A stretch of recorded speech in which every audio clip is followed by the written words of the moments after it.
Pagana. The prophet of the gods cried out to the gods, "Oh, all the gods save one, for none may pray to Mana-Yud Sushai. Where shall the life of a man abide when Mung hath made against his body the sign of Mung? For the people with whom ye play have sought to know." But the gods answered, speaking through the mist, "Though thou shouldest tell thy secrets to the beasts, even that the beasts should understand, yet will not the gods divulge the secret of the gods to thee, that gods and beasts and men shall be all the same, all knowing the same things." That night Yoreneth Lahi came to Ardek and said unto Umbrum, "Wherefore wouldst thou know the secrets of the gods, that not the gods may tell thee? When the wind blows not, where then is the wind? Or, when thou art not living, where art thou? What should the wind care for the hours of calm, or thou for death? Thy life is long, eternity is short. So short that, shouldest thou die, an eternity should pass, and after the passing of eternity thou shouldest live again, thou wouldst say, I close mine eyes, but for an instant. There is an eternity behind thee as well as one before. Thou hast thou bewailed the eons that passed without thee, who art so much afraid of the eons that shall pass? Then said the prophet, "How shall I tell the people that the gods have not spoken, and their prophet doth not know?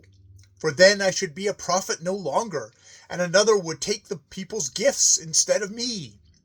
Then said Imbaum to the people, "The gods have spoken, saying, O Imbaum, our prophet, it is as the people believed, whose wisdom hath discovered the secret of the gods, and the people when they die shall come to Pagana, and there live with the gods, and there have pleasure without toil. And Pagana is a place all white, with the peaks of mountains, on each of them a god, and the people shall lie upon the slopes of the mountains, each under the god that he hath worshipped most when his lot was in the worlds. And there shall music beyond thy dreaming come drifting through the scent of all the orchards in the worlds, with somewhere someone singing an old song that shall be as half-remembered thing.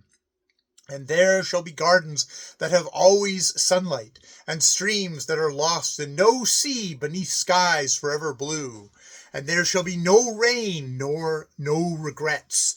Only the roses that in highest Pagana have achieved their prime shall shed their petals in showers at thy feet. And only far away on the forgotten earth shall voices drift up to thee that cheered thee in thy childhood about the gardens of thy youth. And if thou sighest for any memory of earth because thou hearest unforgotten voices, then will the gods send messengers on wings to soothe thee in Pagana, saying to them, There one sigheth who hath remembered earth, and they shall make Pagana more seductive for thee still, and they shall take thee by the hand and whisper in thine ear till the old voices are forgot. And besides the flowers of Pagana, there shall have climbed by then until it hath reached to Pagana the rose that clambereth about the house where thou wast born.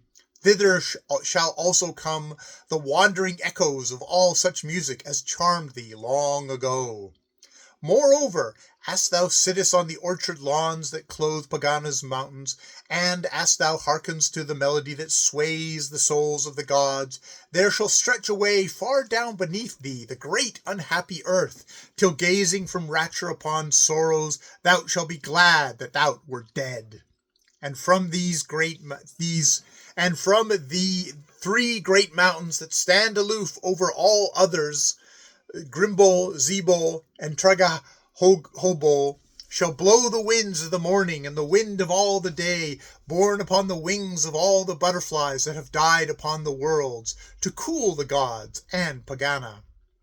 Far through Pagana, a silvery fountain, lured upwards by the gods from the central sea, shall fling its waters aloft, and over the highest of Pagana's peaks, above Trihagobol, shall burst into gleaming mists to cover highest Pagana and make a curtain about the resting place of Mana-Yud Sushai. Alone, still and remote, below the base of one of the inner mountains, lieth a great blue pool. Whoever hath looked down into its waves may behold all his life that was upon the worlds, and all the deeds that he hath done. None walk by the pool, and none regard its depths, for all in Pegana have suffered, and all have sinned some sin, and it lieth in the pool.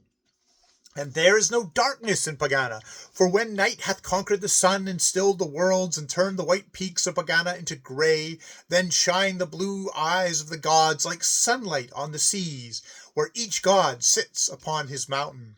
And, at last, upon some afternoon, perhaps in summer, shall the gods say, speaking to the gods, "What is the likeness of Mana-Yuz-Sushai, and what the end?" And then shall Mana-Yuz-Sushai draw back with his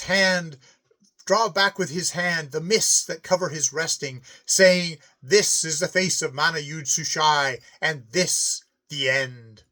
Then said the people to the prophet, "Shall not black hills draw around in some forsaken land, to make a veil-wide cauldron, wherein the molten rock shall seethe and roar, and where cages of mountains shall be hurled upwards to the surface, and bubble and go down again, that our enemies may boil forever?"